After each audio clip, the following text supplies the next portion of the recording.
Welcome to Shelley's education centre. আমার প্রিয় ছাত্রছাত্রী বন্ধুরা, আশা করি সকলে ভালো আছো। আমরা আজকে সেকেন্ড পার্ট শুরু করছি উইলিয়াম শেক্সপিয়ারের অন্যতম জনপ্রিয় প্লে ড্রামা জুলিয়াস সিজার। তোমরা প্রথম ভিডিওতে দেখেছিলে যে সিজারের বিরুদ্ধে ষড়যন্ত্র সম্পূর্ণ হয়েছে, যার নেতৃত্বে আছে ব্রুটাস এবং তার অন্যতম সঙ্গী ক্যাসিয়াস।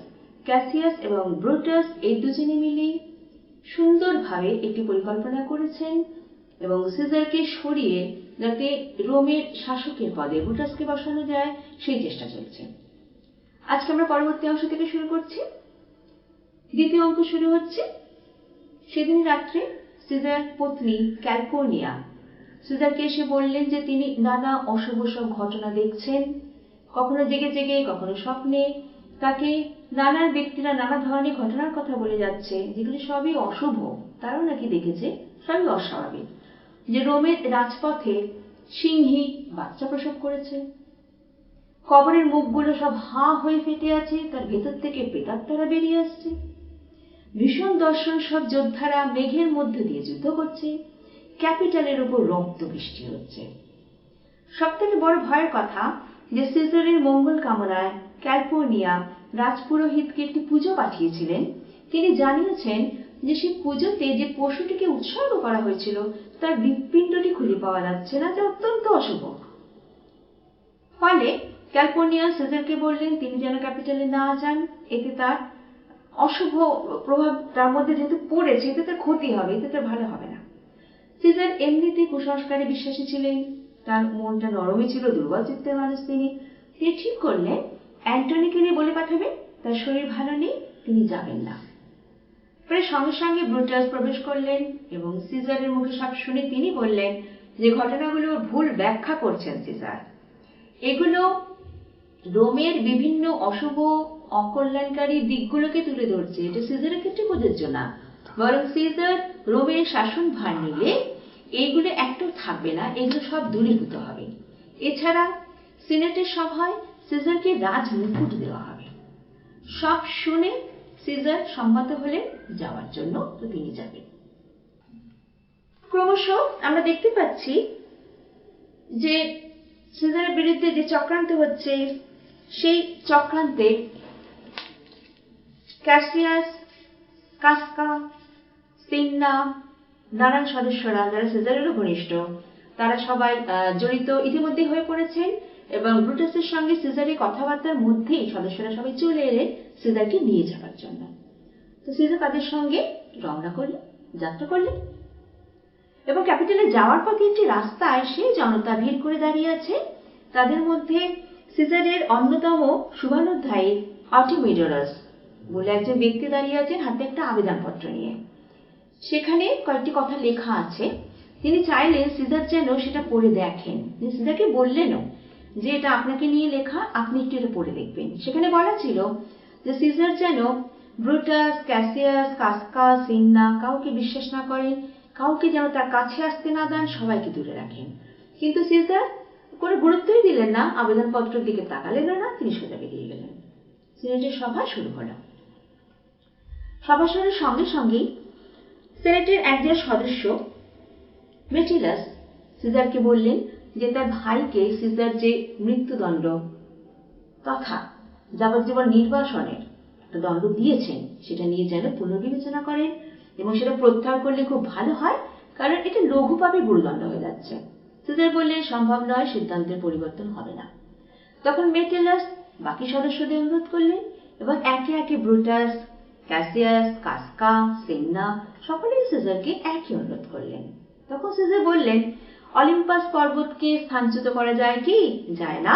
কাজে আমার সিদ্ধান্ত এরকমই অটল, অচল, এর কোনো পরিবর্তন হবে না। তিনি তার কথাটা শেষ করার সঙ্গে সঙ্গে ক্যাসকা তার গলায় ছুরি দিয়ে আঘাত করল। একে একে বাকি সদস্যরাও তরবারি নিয়ে ঝাঁপিয়ে পড়লেন সিজারের উপরে। সবার শেষে এলেন ব্রুটাস এবং তাকে খোলা তরোয়াল নিয়ে তার দিকে এগিয়ে আসতে দেখে সিজার বললেন, ব্রুটাস তুমিও? You too Brutus? তাহলে আজই সিজারের শেষ দিন হোক, বলে তিনি মারা গেলেন। এই যে উক্তিটি ইউ টু ব্রুটাস, এটা অত্যন্ত কিংবদন্তকারী একটি উক্তিতে পরিণত হয়েছে এই প্লে এবং এই প্লের এটি অত্যন্ত গুরুত্বপূর্ণ একটি উক্তি। এবং সিজারের মৃত্যুর সঙ্গে সঙ্গে শুরু হয়ে গেল হলঘরের মধ্যে, সভাস্থলের মধ্যে হুলস্থুল। প্রত্যেকে প্রাণ বাঁচাবার জন্য ছুটোছুটি করে পালাতে লাগলেন। অ্যান্টনিও পালিয়ে গেলেন। কিছু সময় পরে অ্যান্টনি তার ভৃত্যের মুখ দিয়ে বলে পাঠালেন ব্রুটাসকে, যদি অ্যান্টনিকে নিরাপত্তা দেওয়া হয় এবং সিজারের মৃত্যুর প্রকৃত কারণ জানানো হয়, তাহলে তিনি নিঃসন্দেহে তাদের সঙ্গে থাকবেন এবং তাদের আনুগত্য তিনি স্বীকার করবেন, বিশেষ করে ব্রুটাসের আনুগত্য। ব্রুটাস সঙ্গে সঙ্গে সম্মতি দিলেন। ক্যাসিয়াস কিন্তু ব্রুটাসকে সাবধান করে দিলেন, কেন তিনি অত্যন্ত সন্দিগ্ধ চিত্রের মানুষ, সবসময় সন্দেহ পোষণ করেন। তিনি বললেন যে অ্যান্টনি কিন্তু সিজারের অত্যন্ত ঘনিষ্ঠ এবং রোমের জনতার কাছে অত্যন্ত নির্ভরযোগ্য আস্থাভাজন ব্যক্তি, তার জনপ্রিয়তা অত্যন্ত বেশি। সিজারের পরেই কিন্তু অ্যান্টনির গ্রহণযোগ্যতা রোমের বাসীদের কাছে আছে। কাজে অ্যান্টনিকে আস্থা দেওয়াটা বোধহয় ঠিক হচ্ছে না, অ্যান্টনিকেও মেরে ফেললে ভালো হয়। ব্রুটাস বললেন, অ্যান্টনি তো সিজারের অঙ্গস্বরূপ, তো যেখানে মূল দেহটাই নষ্ট হয়ে গেছে সেখানে অ্যান্টনি আপনা আপনি ধ্বংস হয়ে যাবে। কিছু সময় পরে অ্যান্টনি প্রবেশ করলেন। তিনি ক্ষত বিক্ষত সিজারের মৃতদেহটা দেখলেন।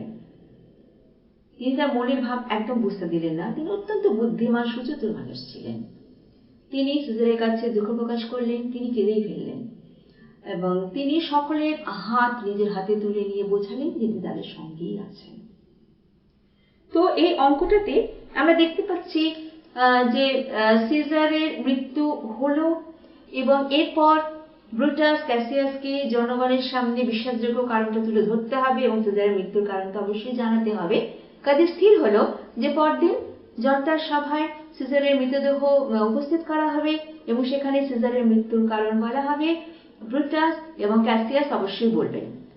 এই সঙ্গে অ্যান্টনি দুটো অনুরোধ করেছিলেন, যে একটি হলো সিজারের মৃতদেহ যেন জনগণের সামনে সম্মেলনের সময় নিয়ে যাওয়া হয়, আর একটা সিজারের শেষ যাত্রায় তাকে যেন কিছু বলতে দেওয়ার অনুমতি দেওয়া হয়।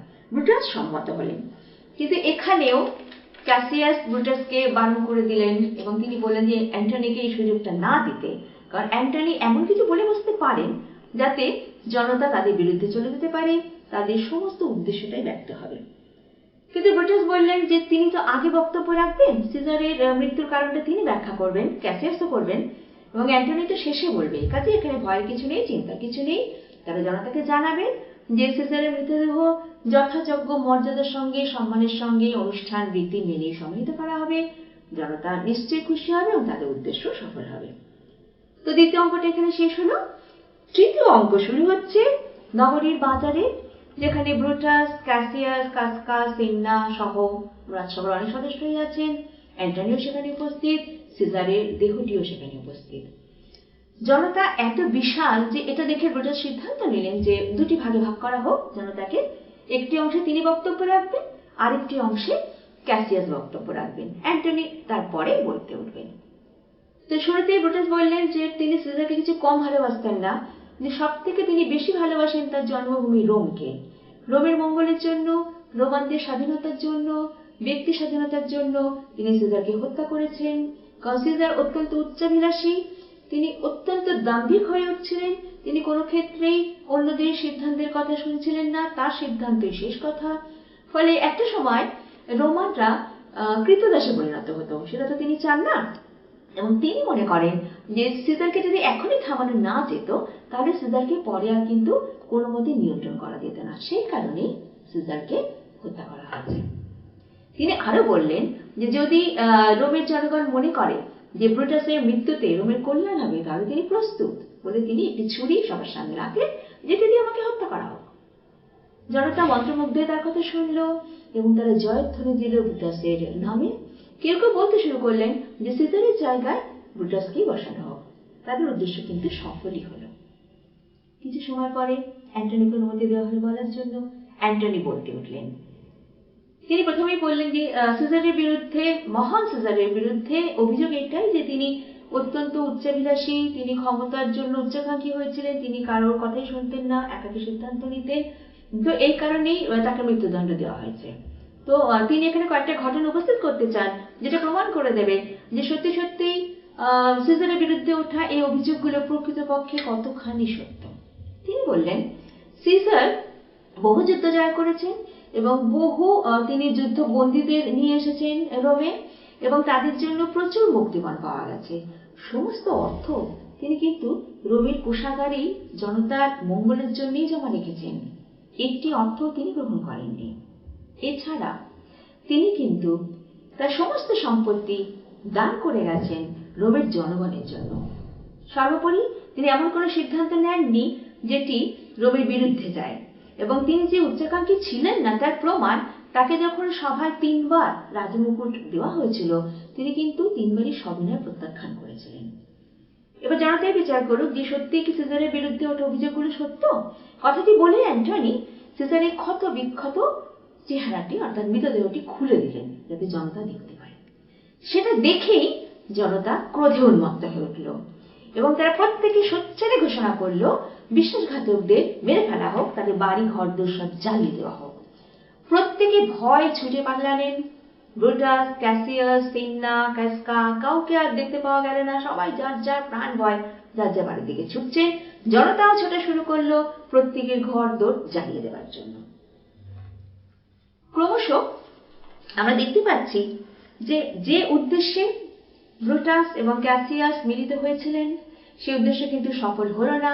জনতা কিন্তু প্রকৃত অর্থ বুঝে গেল, যে কারণে আস্তে আস্তে যে জনতা ব্রুটাস এবং ক্যাসিয়াসের পক্ষে ছিল সেই জনতাই কিন্তু ক্রমশ পক্ষে চলে এলো অ্যান্টনি তথা সিজারের শুভাকাঙ্ক্ষীদের দিকে।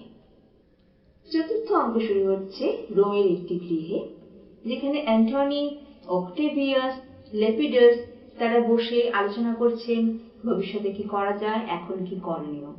তাদের কাছে খবর এলো যে ব্রুটাস, ক্যাসিয়াস সৈন্য সংগ্রহ করছেন এবং তারা সম্ভবত যুদ্ধে প্রস্তুতি নিচ্ছেন। তো যুদ্ধ শুরু হলে পিছিয়ে তারাও থাকবেন না, তো তাদেরও সৈন্য সংগ্রহ করতে হবে, এই নিয়ে দুজনের মধ্যে আলাপ আলোচনা চলছে। পাশাপাশি আমরা দেখতে পাচ্ছি যে বিপক্ষ শিবিরে ব্রুটাস এবং ক্যাসিয়াসের মধ্যে আগে সে সদ্ভাব নেই, সে মিত্রতার পরিবেশ, মিত্রতার সে সম্পর্কটি অনেকটাই সরে গেছে। কারণ ব্রুটাস ক্রমশ বুঝতে পারছেন যে ক্যাসিয়াস অত্যন্ত দুর্নীতিগ্রস্ত একটি মানুষ। সে প্রচুর পরিমাণে উৎকোচ গ্রহণ করছে, যার কিন্তু কোনো কিছুই কোষাগারে জমা পড়ছে না, এবং সিজার থাকলে কখনোই এই ধরনের কাজ সমর্থন করতেন না, ব্রুটাসও কিন্তু করেন না। তো এই কারণে ব্রুটাস মনে করলেন যে ক্যাসিয়াসের সঙ্গে এখন তো তার না থেকে আর কোনো উপায় নেই, কিন্তু তবুও যদি ক্যাসিয়াসকে কোনোভাবে থামানো যায়, তিনি কিন্তু ক্যাসিয়াসের বিরোধিতা করলেন এবং তাকে বললেন এ ধরনের অনৈতিক কাজ সে কেন করছে, তার এগুলো করা উচিত নয়, সে কিন্তু ব্রুটাসের সমর্থন পাবে না। যাই হোক, ক্যাসিয়াস এবং ব্রুটাসের মধ্যে অনেক মতবিরোধ হলো, অনেক কথা কাটাকাটি হলো, একে অপরকে নানা বিষয় নিয়ে দোষারোপ শুরু করলেন, একে অপরের বিরুদ্ধে নানান অভিযোগ তুললেন। কিন্তু ব্রুটাস বুঝতে পারলেন যে এখন তার আর কিছুই করার নেই, এখন তাকে এদিকেই থাকতে হবে, ক্যাসিয়াসের সঙ্গে থাকতে হবে এবং যুদ্ধের প্রস্তুতি নিতে হবে, কারণ এছাড়া রোমানদের কাছে তার নিজেকে তুলে ধরা, নিজেকে প্রমাণিত করার আর বোধহয় কোনো জায়গা নেই। ক্যাসিয়াস চলে গেলেন। ব্রুটাস কিন্তু এখন দ্বন্দ্বে ক্ষতবিক্ষত হচ্ছেন।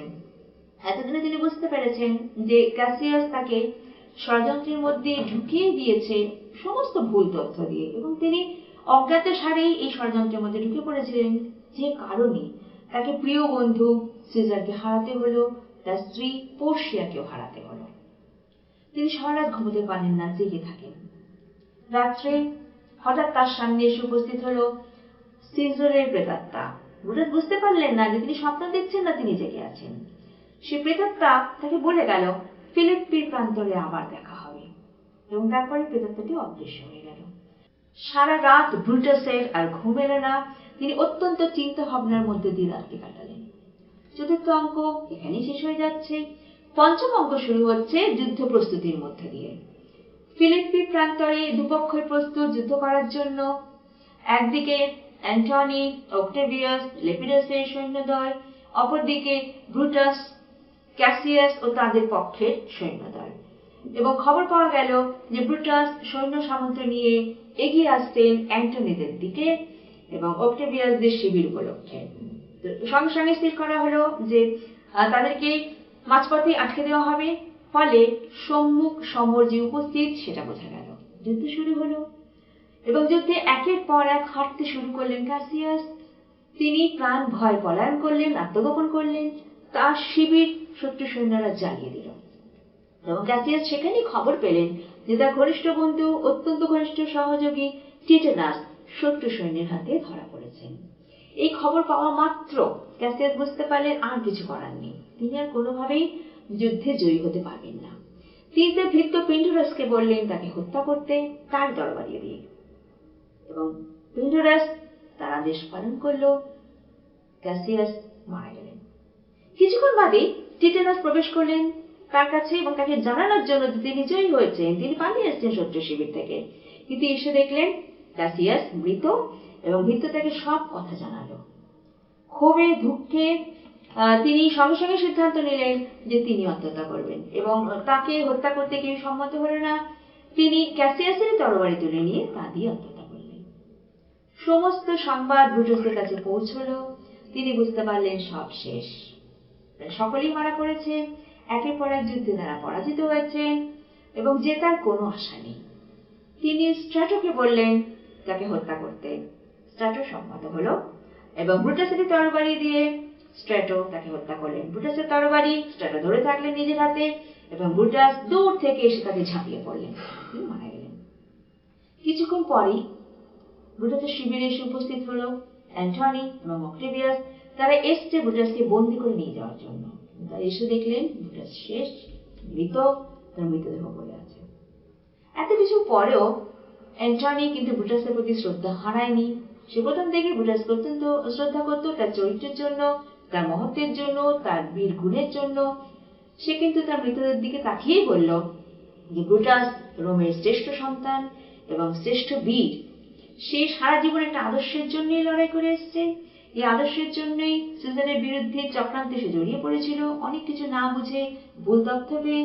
এই আদর্শের জন্যই সে তার স্ত্রীকেও হারিয়েছে এবং এই আদর্শের জন্য সে তার প্রাণ বিসর্জন দিল। সে কিন্তু বন্দী হয়নি, সে কিন্তু ধরা দেয়নি। অ্যান্টনি সৈন্যদের আদেশ দিলেন যেন পরদিন যথাযোগ্য সম্মান মর্যাদায় অনুষ্ঠান সহকারে ব্রুটাসের দেহ সমাহিত করা হয় এবং প্লেটি এখানে শেষ হয়ে গেল।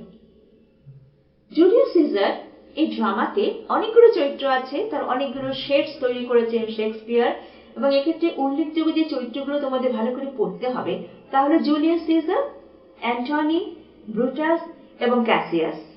এবং এই সবকটা চরিত্রই বিশ্লেষণ করার পর তোমরা দেখতে পাবে যে শেক্সপিয়ার প্রথম থেকে ব্রুটাসকে অত্যন্ত পৃথকভাবে তুলে ধরেছেন একটা আদর্শবাদী চরিত্র রূপে এবং তাকে মহান একজন যোদ্ধা রূপে তুলে ধরেছেন।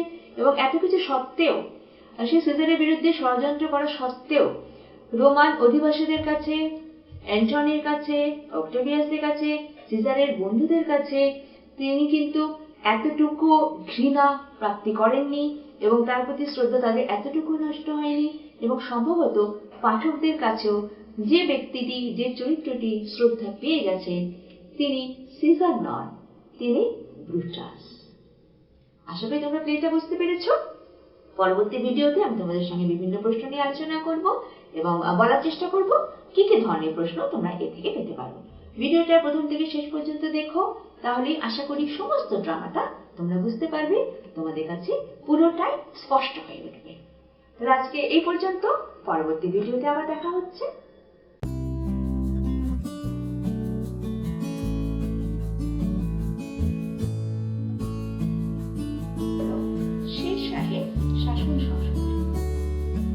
শেরশাহ পাঠান শাসক, দিল্লি সিংহাসন দখল করেছিলেন। মাত্র 5 বছরের জন্য তিনি শাসন। For more updates, subscribe the channel and click the bell icon below this video.